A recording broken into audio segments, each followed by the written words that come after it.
আসসালামু আলাইকুম রহমতুল্লাহ। আশা করি আপনি সকলেই ভালো আছেন। আমি আলহামদুলিল্লাহ ভালো আছি। আরেকটা আপনাদের সামনে নতুন ভিডিও নিয়ে আসলাম। আজকে ভিডিও শুরু করলাম দেখেন মুরগিগুলোকে দিয়ে। দেখেন মুরগির সামনে আপনার নিম পাতার ঢাইল ধরছিলাম, কীভাবে পাতাগুলো খাইতেছে দেখেন। এগুলো আবার মানে শাক পাতা অনেক বেশি খায়, ছোটোর থেকে খাওয়াইছি তো এটার জন্য পাতা লতা এগুলো বেশি পছন্দ করে খাইতে। দেখেন কীভাবে খায়।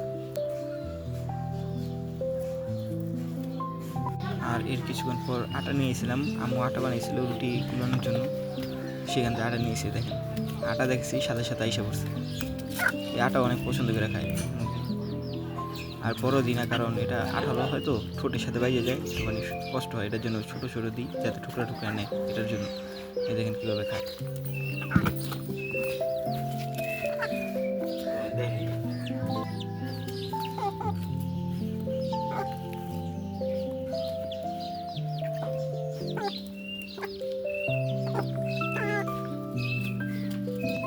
তারপরে পানি দিছি, দেখেন পানি খেতেছে দাঁড়ায় দাঁড়ায়।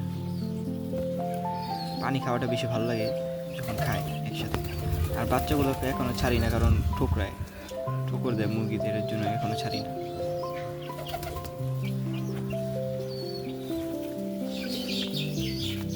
আর এই দেখেন বাচ্চাগুলোকে সোনালি ফিডের সাথে ভুসি মিলিয়ে দিছি, খাইছে। খাদ্য থলিটা একবার ভুলে গেছে দেখেন, এই ঝুলে রয়েছে সামনে, আপনারা দেখতে পাচ্ছেন হয়তো, মানে তাও খাইতেছে। আর এই দেখেন কীভাবে ফাল পারে,